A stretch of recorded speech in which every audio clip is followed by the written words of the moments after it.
கிறிஸ்துவுக்குள்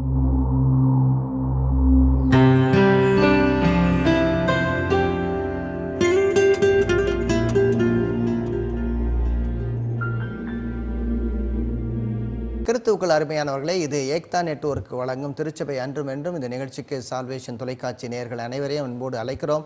மாபெரும் வரலாற்றிலே நாம் கடைசி பகுதியிலே இருந்து கொண்டிருக்கிறோம். உண்மையாகவே நாம் வாழக்கூடிய இந்த நாட்கள் கடைசி நாட்கள். கர்த்தராகிய இயேசு கிறிஸ்துவானவர் வரப்போகிறார். அவர் சொன்னபடியே வருவார். அவர் சொன்ன தீர்க்க தரிசனங்கள் அனைத்தும் படிப்படியாக இன்னும் அதிகமாக நடந்து கொண்டே வருகின்றது. நாம் இந்த நாட்களிலே பார்த்து கொண்டு இருக்கிறோம். எவ்வாறு எல்லாமே ஒரு கூட்டமாக எல்லா நிகழ்ச்சிகளும் நிகழும் பொழுது இயேசுவானவர் சொன்னது போல பிணம் எங்கேயோ அங்கே கழுகுகள் வந்து கூடும் என்றால், ஒரு நிகழ்வு நடக்கும் பொழுது அதை சுற்றி உள்ள அனைத்து நிகழ்வுகளும் நடப்பதை அவர் குறிக்கிறார். இந்த நாட்களிலும் இன்னும் அதிகமாக இதை குறித்து நாம் வாசிக்க வேண்டும், அதை குறித்து நாம் தியானிக்க வேண்டும். இதை பயமுறுத்துவதற்காக அல்ல, மாறாக இது எச்சரிப்பு.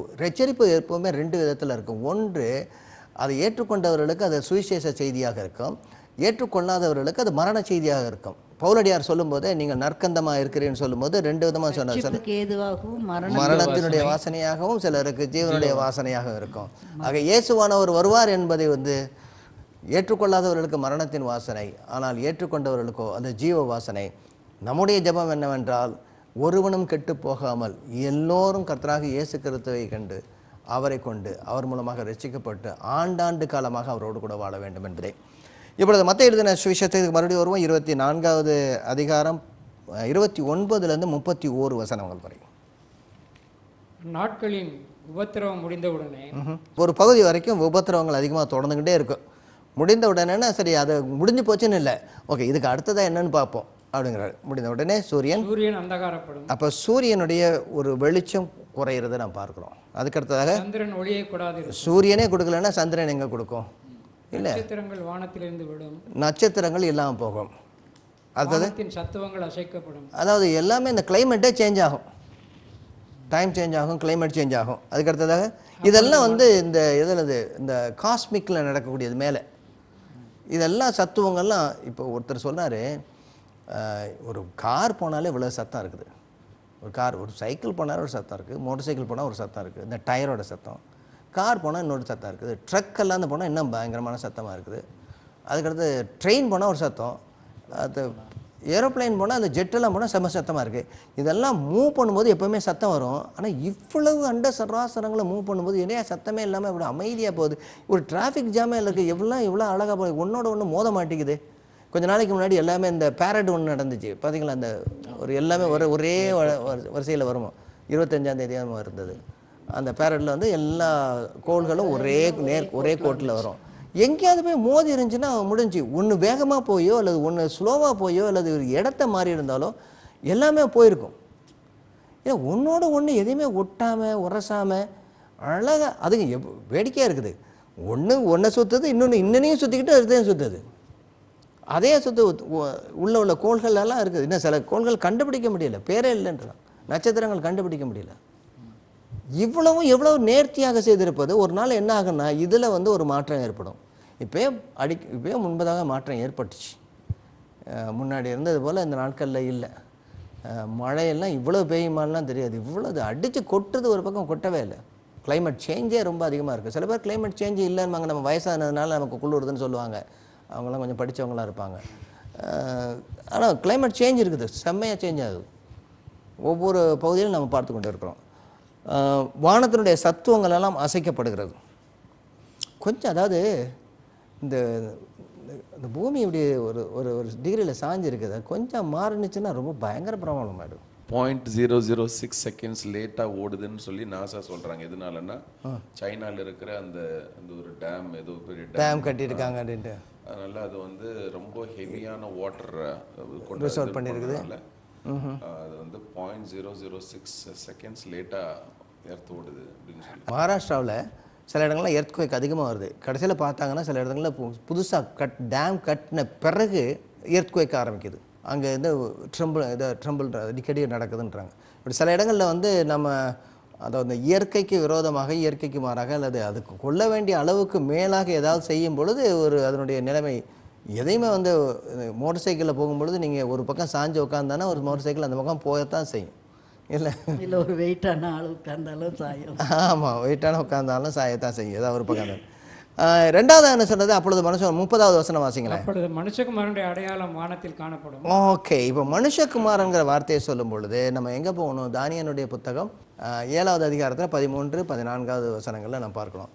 இதில் ஏன் இதை நம்ம வந்து மனுஷகுமாரங்கிறத வந்து நம்ம பார்க்க வேண்டியதாக இருக்குன்னா, அநேகர் சொல்லுவாங்க மனுஷகுமார் வந்து சன் ஆஃப் மேன் அப்படின்னா மனிதனுக்கு பிறந்த மனிதன் அப்படின்னு சொல்லுவாங்க.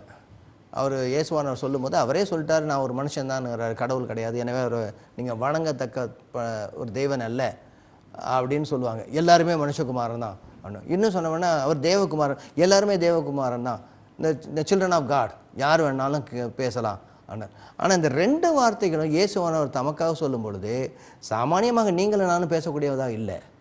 அவர் அதுக்காக அவர் இந்த ஒரு சிறப்பான ஒரு அர்த்தத்தை கொடுக்குறாரு, அதுக்கு இந்த தியாலஜிக்கல் சிக்னிஃபிகன்ஸ் கொடுக்குறாரு.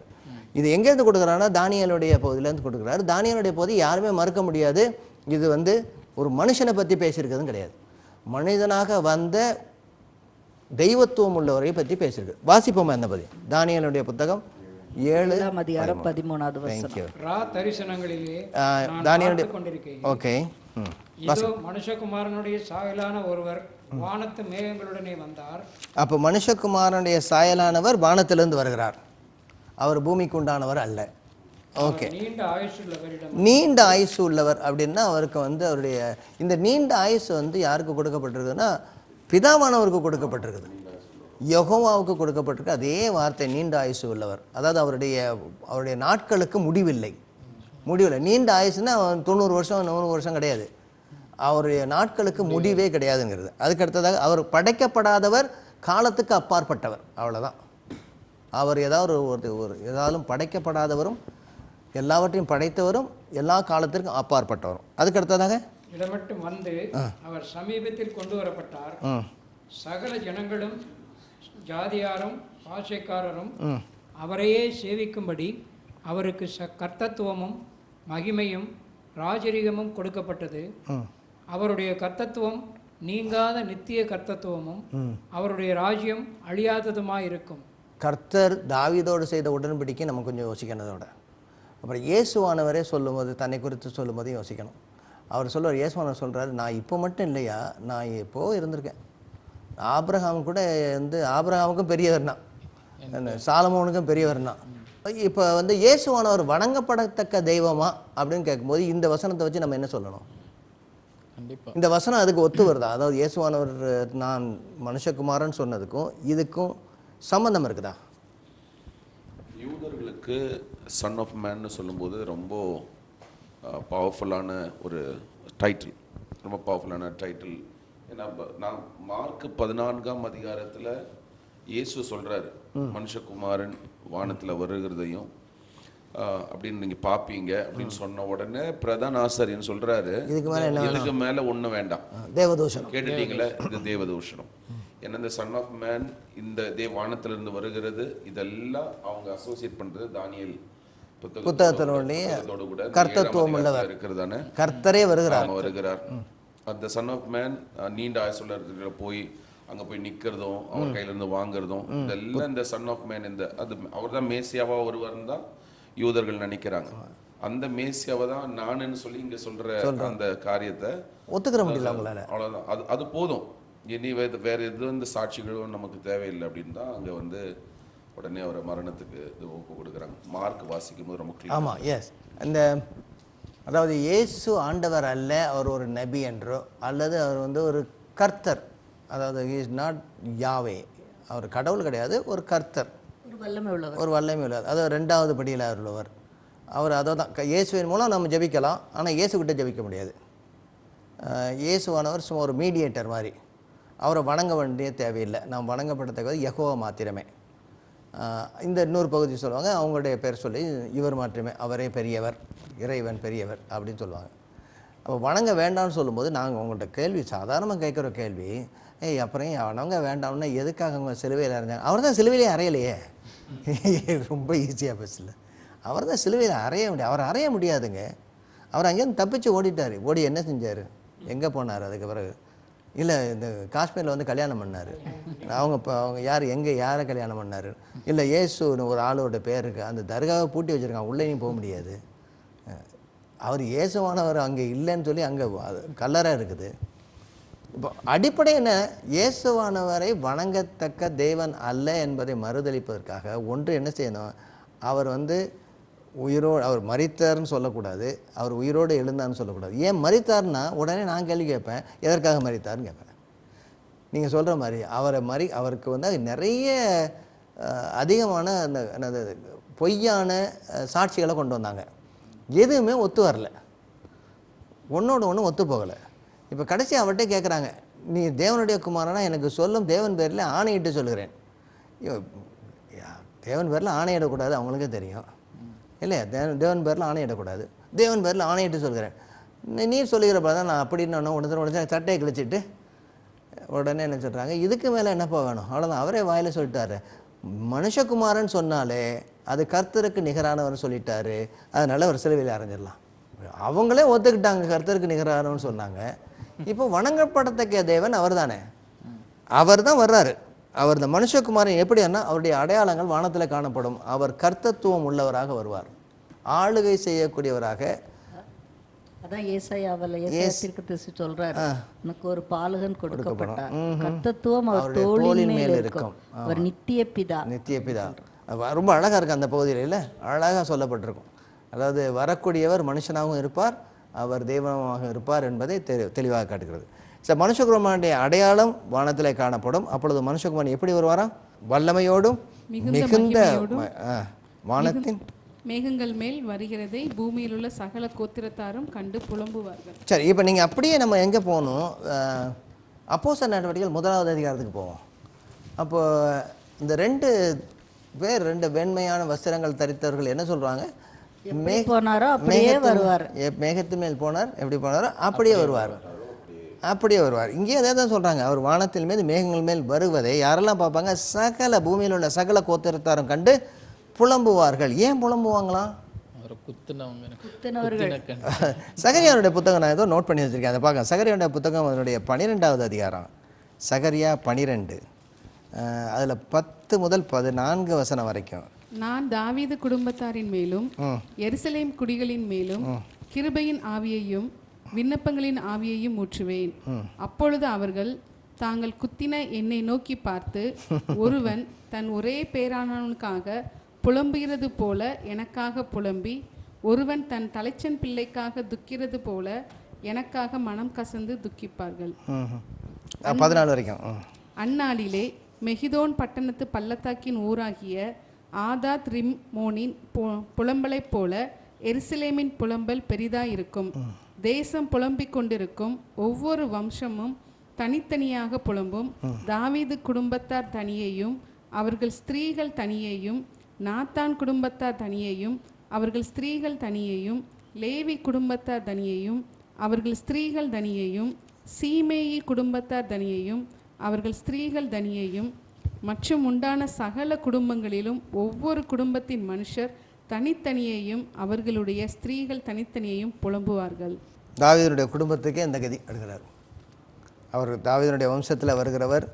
இப்போ என்ன நினச்சுன்னா, மேசியாவை சிலுவையிலே அடித்தவர்கள், அதற்கு உடந்தையாக இருந்தவர்கள், இவங்கெல்லாம் நிறைய பேர் யாருன்னா, ஒன்று அவருடைய கோத்திரத்தார், உடந்தையாக அடித்தவர்கள் எல்லாரும் புறஜாதிகள், உடந்தையாக இருந்தவர்கள் எல்லாருமே, அதற்கு காரணமாக இருந்தவர்கள் எல்லாமே யூதர்கள். 2 பேருமே சகல ஜாதியும் சகல கோத்திரத்தும். யாருமே இதில் விட்டு வைக்க முடியாது. நாங்கள் ஆண்டவர் கொஞ்சம் பக்கம் அப்படின்னு சொல்ல முடியாது, இல்லை எங்களுக்கு ஆண்டவருக்கு சம்மந்தம் இல்லைன்னு சொல்லுவார். 2 பேருமே பாவம் செய்திருக்கிறார்கள். ஒன்று நம்ம என்ன பண்ணலாம், இப்படியே நம்ம பேதுருவானவர் சொல்லும்பொழுது சொல்கிறாரு, என்ன சொல்கிறாரு? இந்த பரிசுத்தமானவரை நீங்கள் அந்நியருடைய கைகளிலே பிடித்து கொடுத்து ஆணி அடித்தீர்கள். அங்கே அவரை கொண்டு போட்டீங்க, நீங்கள் தான் பிடிச்சி அவங்கள்ட்ட கொடுத்தீங்க. அவங்க எல்லாத்தையும் செய்தாங்கன்னு கிடையாது, இதுக்கு உடந்தையாக நீங்கள் தான் இருந்தீங்க. இதை நீங்கள் மாற்ற முடியாது. எந்த வசனம் வாசிங்களா? அப்போஸ்தலர் 2வது அதிகாரத்தில் 23 வாசிங்க. அப்படி இருந்தும் தேவன் நிர்ணயித்திருந்த ஆலோசனையின்படியையும் அவருடைய முன் அறிவின்படியையும் ஒப்பு கொடுக்கப்பட்ட அந்த இயேசுவை நீங்கள் பிடித்து அக்கிரமக்காரருடைய கைகளினாலே சிலுவையில் ஆணி அடித்து கொலை செய்தீர்கள். 2, அதாவது ஆண்டவரும் ஒப்பு கொடுத்திருந்தாரு, நீங்கள் சும்மா உங்களால் செஞ்சுருக்க முடியாது.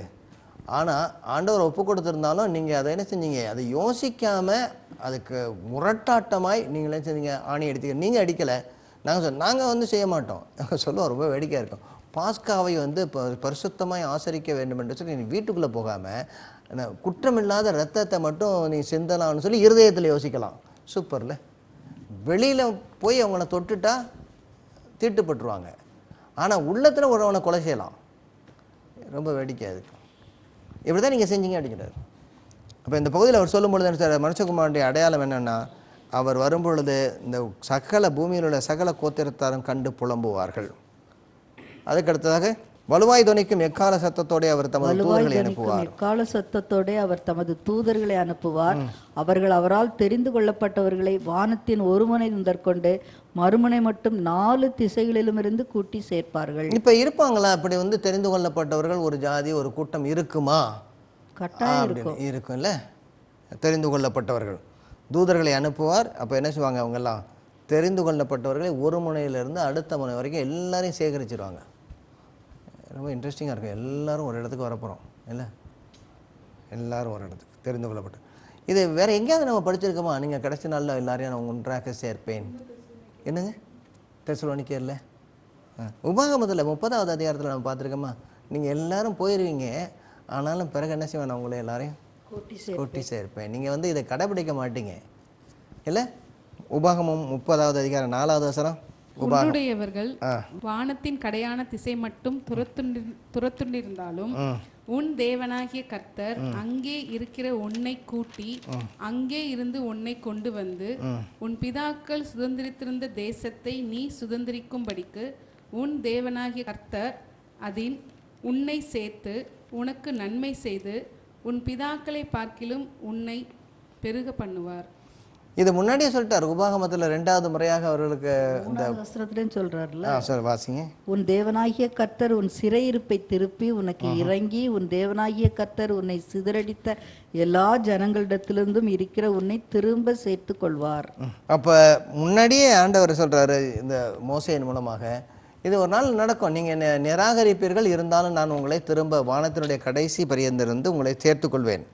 இதெல்லாம் நீங்கள் என்ன செய்ய, எல்லா ஜாதிகளும் சிதறிண்டு போவீர்கள். அது இந்த நாளில் அந்த நாளில் நடந்தது, அதுக்கு பின்பதாகவும் நடந்தது. இப்போ எல்லாரையும் திரும்ப ஆண்டவர் சேர்க்கிறார். அதுதான் இப்போ சொல்கிறாங்கல்ல, எருசலேமுக்கு வந்துட்டு இருக்காங்க யூதர்கள், எல்லாரும் வர்றாங்க அப்படின்னா. ஆமாம், அவங்க நம்ம யூதர்களை பற்றி நம்ம அடுத்த ஒரு நிகழ்ச்சியில் வாசிப்போம். ரோமர்கள் நிருபத்தில் 9, 10, 11வது அதிகாரத்தில் பவுலடியார் சொல்கிறார் யூதர்களை பற்றி என்ன அப்படின்னு. தெரிந்து கொள்ளப்பட்டவர்கள். இதற்கு பின்பதாக 32லேருந்து 36 வரைக்கும் இன்னும் அதிகமான எச்சரிக்கைகள். அதாவது மத்தேயு எழுதின சுவிசேஷம் வேத புத்தகத்தை ஒரே படிக்கும் பொழுது நம்ம உபாகமத்தில் பார்க்குறோம், இதே தான் அவர் சொல்லியிருக்கிறாருங்க. முன்னாடியே சொல்லிட்டார் இதெல்லாம் நடக்கும் அப்படின்ட்டு. உபாகமத்தினுடைய 30வது அதிகாரத்தில் இருக்கும். ஆனால் யார் உங்களை கூட்டி சேர்ப்பாருன்னா, மோசேனுடைய வழியிலே வரக்கூடிய ஒருவர் 18வது அதிகாரத்தில் சொல்கிறார் உபாகமத்தில். இங்கே நம்ம திரும்ப 32லேருந்து 36 வரைக்கும் இன்னும் அதிகமான எச்சரிக்கைகளை ஆண்டவர் கொடுக்குறாரு. வாசிங்களேன். அத்திமரத்தினால் ஒரு உவமையை கற்றுக்கொள்ளுங்கள். அத்திமரம் அதிலே இளங்களை தோன்றி துளிர் விடும்போது வசந்த காலம் சமீபமாயிற்று என்று அறிவீர்கள்.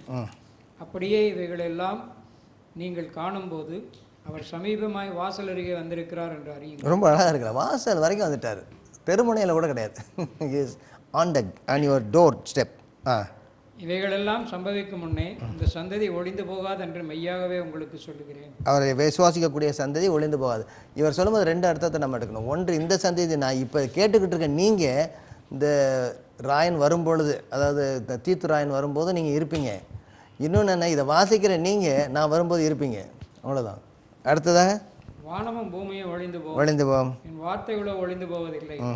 இந்த வார்த்தைகள் வந்து அதில் உள்ள ஒரு எழுத்தாவது ஒரு உருவாவது ஒளிந்து போவதில்லை அப்படின்னா, ஒரு நூனாவது ஒரு யோதாவது ஒளிந்து போவதில்லை அப்படிங்கிற சின்ன எழுத்து கூட ஒளிந்து போகாது. அடுத்ததாக அந்த நாளையும் அந்த நாளிகையும் என் பிதா ஒருவர் தவிர மற்றொருவனும் அறியான், பரலோகத்தில் உள்ள தூதர்களும் அறியார்கள். அப்புறம் எப்படி சொல்கிறாங்க 12ஆம் தேதி 23வது வருஷம் 23ஆம் தேதி வருவார் அப்படின்ட்டு?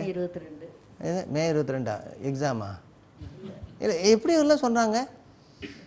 அந்த கணக்கு போட்டு இந்த கணக்கு போட்டு என்ன டாவின்சி கோடெல்லாம் எடுத்து ஆண்டவரே சொல்கிறாரு, அவருக்கு மட்டும் தான் தெரியும், தேவதூதர்களும் சொல்லலை அப்படிங்கிறாரு. புத்தியுள்ளவன் கணக்கு கணக்கு பார்க்க கடவன் கணக்கு பார்க்க. அவனை கணக்கு பாருங்கிறாரு, என்னைய கணக்கு பார்க்காதேங்கிறாரு. நீ என்னை எதால் அளக்க முடியும்? நீ என்னை எதுக்கு ஒப்பிடுவ? இல்லை எங்கே வாசிய மாதிரி இருக்குது, எந்த அப்போஸ்தலர் வரும். ஆனால் இது முக்கியமாக என்ன சொல்வார், இது ஏசாயாவுடைய புத்தகத்தில் நான் எதுக்கு நீ வந்து நீ நிறுத்து பார்க்கறதுக்கா அல்லது அளந்து பார்க்கறதுக்கா இல்லை நிறுத்து அல்லது முக அளவைக்கா அல்லது நிறுவை அளவைக்கா என்னை எதில் கொண்டு வைப்ப அப்படிங்கிறாரு.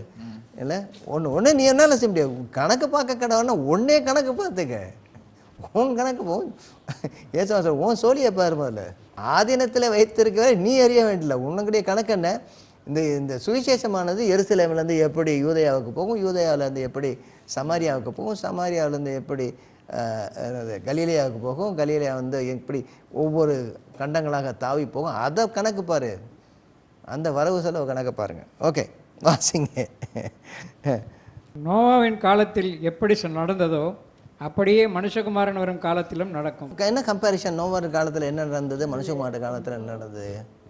பெருமழை வரும்னு சொல்லி நோவா சொல்லிட்டே இருந்தாரு, பேழையை கட்டினாரு, ஒரு பெரிய மழை வரும். அவன் மழையை பார்த்தது கிடையாது, மழையை இப்போ சொன்னா எப்படி இருக்கும்? ஆமாம், மழையை பார்க்கலாமா இது வரைக்கும்? இப்படி ஒரு பெருமழை எதுவும் பெரிய அழிவு நடந்தது. ஆமாம், இல்லை அவங்களுக்கு அதாவது அவங்க நம்ப முடியாத ஒன்று, இவ்வளோ மழை பெய்யுமா அப்படின்னு நம்ப முடியாது. அரேபிய நாடுகளில் வெள்ளம் வந்ததுக்கு, அந்த பாலைவனத்தில் வெள்ளம் வந்து தண்ணி கார் போக முடியாமல் நிறுத்தி வச்சுட்டு போயிருக்காங்க, கார்லாம் அடிச்சுட்டு போயிருக்கு. இங்கெல்லாம் வருமா? தண்ணியே வராதங்க, தண்ணியே நீங்கள் பார்க்க முடியாது, அதில் தண்ணி வந்துச்சுன்னா எப்படி இருக்கும்? அந்த மாதிரி நீ சொல்லுவாங்களே, அந்த நம்ம சென்னையில் வீடு வைக்கும்போது சொல்லுவாங்க, எனக்கு தண்ணி வருமாங்க, தண்ணியே வராதுங்க, அதில் மழை பெஞ்சால் மட்டும் வருங்க அப்படின்னு. ஒருத்தர் சொன்னார், அவன் சொல்லும்போது நான் எப்படிங்க தண்ணி வருங்க, 2 தண்ணி வருங்க அப்படின்னு சொன்னான். அப்போ தான் புரியுது என்னென்னா, பைப்லேயும் தண்ணி வரும், வாசல் வழியாகவும் தண்ணி வரும்னு சொல்லியிருக்கான். நமக்கு தான் புரியலை. 126வது சங்கீதம், 126வது சங்கீதத்தில், கர்த்தாவே தெற்கத்தி வெள்ளங்களை திருப்பது போல எங்கள் சிறையிருப்பை திரு. தெற்கத்தி வெள்ளம் என்பது வந்து அதாவது பீடபூமி, அதில் தண்ணியே வர்றதுக்கு வாய்ப்பே கிடையாது, வாய்ப்பே இல்லை. இப்போ இந்த மாதிரியான உள்ள நேரத்தில் என்ன செய்யணும், நோவா அந்த மழையே வராது, இதெல்லாம் ஒன்றும் ஆகாது, எல்லாம் அப்படியே இருக்கும் அப்படின்னு சொல்கிற நேரத்தில் அவர் பேழையை கட்டி கொண்டிருக்கும் போது எப்படி இருக்கும் இவங்களுக்குலாம்? என்னவோ செய்கிறாருயா, பார்க்கலாம்யா வா, எல்லாம் வேடிக்கை பார்த்தது மட்டுமல்ல, அவரை இகழ்ந்திருப்பார்கள். ஆனால் நோவா நாட்டை நீட்டாக செஞ்சார், கரெக்டான கம்யூனிகேஷன்ஸ் ஆண்டவர் கொடுத்துருக்காரு, க்ளீனாக அதுபடி செஞ்சார். நோவா கர்த்தர் சொன்னபடியெல்லாம் செய்துட்ருக்காரு இல்லை.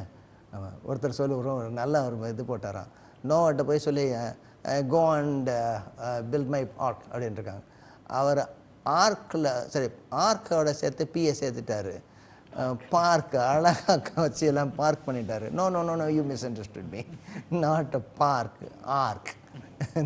கம்ப்ளீட்டாக மாற்ற எல்லாத்தையும். நோவுடைய காலத்தில் யாருமே எதிர்பார்த்துருக்க மாட்டாங்க, அவங்களுடைய பிள்ளைங்களே எதிர்பார்த்துருக்க மாட்டாங்க. அன்எக்ஸ்பெக்டட். நோவாவுடைய விசுவாசத்தினால பிள்ளைகள்லாம் காக்கப்பட்டாங்கல்ல. ஆனால் அதுக்கு பின்னாடி அவங்க வந்து ஒரு ஜாதிகளே ஆகி போனாங்கள தான் பெரிய பிரச்சனை. கர்த்தருக்கு விரோதமான ஜாதிகள் ஆகி போனாங்க. எப்படியெனில் ஜலப்பிரளயத்துக்கு முன்னான காலத்திலே நோவா பேழைக்குள் பிரவேசிக்கும் நாள் வரைக்கும் ஜனங்கள் புசித்தும் குடித்தும் பெண் கொண்டும் பெண் கொடுத்தும் ஜலப்பிரளயம் வந்து அனைவரையும் வாரிக்கொண்டு போக மட்டும் உணராதிருந்தார்கள். அப்படியே மனுஷகுமாரன் வரும் காலத்திலும் நடக்கும்.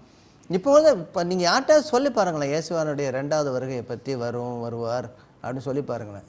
இதெல்லாம் நாங்கள் வந்து இந்த ஸ்டார் வார்லேயே நாங்கள் பார்த்துட்டோம் அப்படின்பாங்க. இல்லை ஸ்டார் வார் அல்லது அந்த அப்போகலிப்டிக்னு வரக்கூடிய அதில் சூப்பராக இருக்குது. அதெல்லாம் நீங்கள் வருஷமாக தான் இப்படி சொல்லிகிட்டே இருக்கீங்க. அது இல்லை, இப்போ வந்து எல்லாமே இதெல்லாம் அனிமேஷனில் சூப்பராக செஞ்சிடலாம் பாஸ்டர், நீங்கள் சொல்லுங்கள் ஒரு அனிமேஷனில் போட்டு இதெல்லாம் செஞ்சுருவோம் அப்படின்னு. அவங்களாம் புரியாது மாட்டேங்குது, இந்த ஜெனரேஷனுக்கு புரிய மாட்டேங்குது. அல்லது என்ன சொல்லுவாங்க, நீங்கள் என்ன நற்செய்தியை சொல்ல போனால் துர்ச்செய்தியை சொல்கிறீங்க. இது அதாவது எல்லாவற்றுக்கும் ஒரு முடிவு உண்டு. இயேசுவானவர் வரலைன்னா அவர் உண்மையாக அவர் சொன்னது வந்து உண்மை இல்லை, அவர் சொன்னது உண்மை இல்லைன்னு போயிடும். அவர் உயிர்த்தெழுந்தது உண்மை இல்லைன்னு நம்ம சொல்லுவோம். அவர் உயிரோடு எழுந்தபடினாலே, அவர் பரமேறினபடினாலே திரும்ப நான் வருவேன் என்று சொன்ன முடியாது, நிச்சயமாக வருவார். இது வரைக்கும் சொன்னவர் எல்லாமே அவருடைய செய்தி எல்லாம் ஆமென்றும் ஆமென் என்று இருக்கப்படினால அவருடைய வருகையும் அப்படி தான் இருக்கும். நீங்கள் உங்களுக்கு பிடிபடலைன்னா நான் என்ன பண்ணுறதுன்ற. அப்போ எல்லாம் வரிசையா பின்னாடி போகிற 40வது வசனத்தில் 2 பேர் வயலில் ஒரு ஆள் 50% போச்சு, 2 சரிகளில் ஒரு ஆள் 50% போச்சு. அதுக்கடுத்தது ஆண்டவர் இங்கே இருக்கிறார் அங்கே இருக்கிறார், அவருடைய நாளியை அறியாதபடினாலே நீங்கள் விழித்திருங்கள். திருடன் ஜாமத்தில் வருகிறபடி. ஏன்னா பவுலடியார் இதே தான் சொல்கிறார்ல, திருடன் வருகிறபடி. எந்த திருடனும் லெட்டர் போட்டு வர மாட்டான். சினிமாவில் என்ன வருவான், நான் இத்தனை மணிக்கு இதில் வந்து கொள்ளையடிக்க போகிறேன்னு சொல்லுவான். ஆனால் உண்மையான திருடன்லாம் சொல்ல மாட்டான். இல்லை, நான் ஒரு செல்வனு மிஸ்கால் கொடுத்துட்டு வருவேன் அப்படின்னு சொல்கிறார். பேதுருவானு நினையாத வேளையிலே அவர் ஒருவர் விழித்திருங்கள். அதே நேரத்தில் என்ன சொல்கிறாரு, உங்களுக்கு கொடுக்கப்பட்டிருக்க உக்ரானத்துவம் இருக்குது. அதுக்கு பின்புதான் சொல்கிறார், நீங்கள் வந்து இந்த நாளில் எவ்வளவு உக்ரானத்துவத்தோடு இருக்க வேண்டும். ஏற்ற வேலையிலே தன் வேலைக்காரனுக்கு போஜனம் கொடுத்து விசாரிக்க எஜமான், உண்மை உள்ள ஊழியக்காரன் எஜமான். கடைசியில் உள்ளதெல்லாம் உண்மை இல்லாத ஊழியக்காரர்கள். இப்போ நம்ம எவ்வளோ கவனமாக இருக்கணும்னு சொல்லியிருக்காரு. ஒட்டு மொத்தமாக என்ன பார்த்தோம் இன்னைக்கு? ஒட்டு மொத்தமாக சீக்கிரம் வருகை நிச்சயம், அவர் நிச்சயம் வருவார். ஆமேன். மாரநாதா மாரநாதா. அது ஆமாம், அவர் திரும்பி வருவது உண்மையாக நடக்கும், அது சமீபமாய் நடக்கும், அது திடீரென்று நடக்கும், அது முழுமையாக நடக்கும். இயேசுவானவர் இன்ஸ்டால்மெண்ட்டில் வர மாட்டார். இதை வந்துட்டு போயிட்டு மறுபடியும் திரும்ப வந்துட்டு அதுக்கு அடுத்ததாக அதை யாரும் அறிய மாட்டாங்க. கடைசி நாளுடைய வருகையை குறித்து யாருக்குமே தெரியாது, என்னைக்குன்னு தெரியாது. இன்றோ நாளையோ, maybe today, maybe tomorrow, we don't know, தெரியாது. கடைசி நாளுடைய கட்டளை எல்லாரும் பார்ப்பாங்க. என்னங்க, அவர் வருவதை எல்லாரும் பார்ப்பார்கள். ஏற்றுக்கொண்டவர்கள், கர்த்தரை ஏற்றுக்கொண்டவர்களுக்கு அது நற்செய்தியாகும். ஏற்றுக்கொள்ளாதவர்கள் புலம்புவார்கள், அவரை குத்தினவர்கள் புலம்புவார்கள். அடுத்தது வேற என்னது? வர்றதுக்கு முன்னால நிறைய கடைசி கால சம்பவங்களை பற்றி சம்பவங்கள், பயங்கரமான சம்பவங்கள், எல்லாம் பார்த்தோம். என்னெல்லாம் இருக்கு, என்னெல்லாம் முன்னுரைத்தார். ஏமாற்றுக்காரர்கள் வருவார்கள், நியாயத்தீர்ப்பு நடக்கும், தண்டனைகள் வரும், துன்புறுத்துதல் வரும், சுவிசேஷம் அறிவிக்கப்படும். யூதர்கள், கிறிஸ்தவர்கள், சபை துன்பத்துக்குள்ளாகும். அவருடைய நேசிக்கக்கூடியவர்கள் யூதர்கள்னா உண்மையான யூதர்கள். யூதர்களோ எருசலேமில் கூடுவார்கள். தேவனுடைய ஆலயம் பாழாக்கப்படும். அடுத்தது இஸ்ரவேலுடைய வீடு பாழாய் போகும். ஆண்டவர் வர வரைக்கும், நித்திய ராஜ்யத்தை கட்ட வரைக்கும். அடுத்ததாக தானியேலுடைய தீர்க்க தரிசனம், பாழாக்கம் அருவருப்பு. அந்த நாளில் நடந்தது, இனிமேல் ஒரு நாள் நடக்கும். ஒரு நாளில் என்ன செய்வான், இந்த வேர்ல்டு ஆர்டர், நான் தான் பெரிய ஆளுன்னு சொல்லி ஒருத்தன் உட்கார போகிறான், என்னை வணங்க வேண்டும் என்று சொல்ல போகிறான். அந்தி கிறிஸ்து. ஆமாம், அந்தி கிறிஸ்து முழுமையாக எல்லாரையும் நான் இழுக்கும்படியாக ஒரு ராஜா வருவான். யுத்தங்கள், விரோதங்கள், இயற்கையின் சீற்றங்கள், பேரழிவுகள், கொள்ளை நோய்கள், சேதங்கள். இது வரைக்கும் கொரோனாவை பற்றி கேள்விப்பட்டதே கிடையாது. கொள்ளை நோய்கள், மனிதர்களால் ஏற்படும் அழிவுகள், மனிதர் குலத்திலே இருக்கக்கூடிய இயற்கையான அன்பு அழிந்து போகுது, உபத்திரவ காலம் திருச்சபைக்கும் இஸ்ரவேலருக்கும், கள்ள தீர்க்கதரிசிகள், அந்தி கிறிஸ்துகள் அதிகம், விசுவாச துரோகம், மறுதலிப்பு, காட்டி கொடுத்தல், அண்ட சராசரங்களிலும் ஒரு அசைவு, உலகளாவிய சுசேஷ அறிவிப்பு, கர்த்தருடைய வருகை முடிவு. இயேசுவானவர் வருவதற்கு முன்பதாக இந்த சுவிசேஷம் எல்லா இடங்களிலும் அறிவிக்கப்பட வேண்டும். கர்த்தராகிய இயேசுவானவர் இந்த உலகத்திலே நம்முடைய பாவத்திலிருந்து விடுதலை செய்வதற்காக அவர் மனிதனாக வந்து, நம்முடைய பாவத்திற்காக அவர் சிலுவையிலே மரித்து அடக்கம் பண்ணப்பட்டு, நம்முடைய நீதிக்காக 3ஆவது நாளிலே உயிரோடு எழுந்து, திரும்ப ஒரு நாளிலே அவர் மரித்தோரையும் உயிருள்ளோரையும் நியாயம் தீர்க்கவும், அவருடைய நாமத்தை ஏற்றுக்கொண்டவர்கள் அவர்களுடைய நாமத்தினாலே பாவ மன்னிப்பை அடைந்து அவருடைய பிள்ளைகளாக ஆண்டாண்டு காலம் அவரோடு வாழ்வார்கள். அவர் தன்னுடைய ராஜ்யத்தை நிலைநாட்ட திரும்ப வருவார். இந்த சுவிசேஷத்தை ஏற்றுக்கொண்டவர்கள் எல்லாரும் சேர்ந்து சொல்வார்கள், வாரும் ஆண்டவரே, வாரும் ஆண்டவரே. இதை குறித்து நாம் தொடர்ந்து பார்ப்போம். இந்நிகழ்ச்சி குறித்த உங்கள் கருத்துக்களை எங்களுக்கு தெரியப்படுத்துங்கள். அலைபேசி எண் 9789987664. மின்னஞ்சல் முகவரி tv@ektanetwork.org.